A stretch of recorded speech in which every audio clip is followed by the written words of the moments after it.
Il y a une grande variété de signes, symptômes qui peuvent amener la personne ou son entourage à se questionner par rapport à son état de santé mentale ou son bien-être. Ils sont très variables d'un individu à l'autre, mais globalement, la personne ou son entourage pourrait remarquer des changements dans les émotions, les humeurs, dans les comportements, dans ses relations même avec les autres. La personne pourrait moins bien fonctionner qu'à l'habitude dans des activités qui lui sont familières, par exemple les études, le travail ou ses activités de loisirs. Concrètement, ça pourrait prendre la forme d'une plus grande irritabilité, de la colère, des sautes d'humeur. La personne peut avoir une espèce de sentiment d'inquiétude qui est persistant, de surcharge aussi.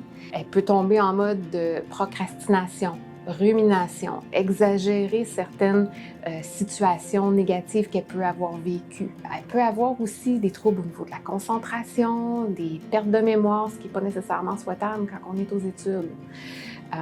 En grandissant, les sentiments comme ça peuvent amener la personne jusqu'à s'isoler complètement des autres et pouvoir même avoir des idées suicidaires.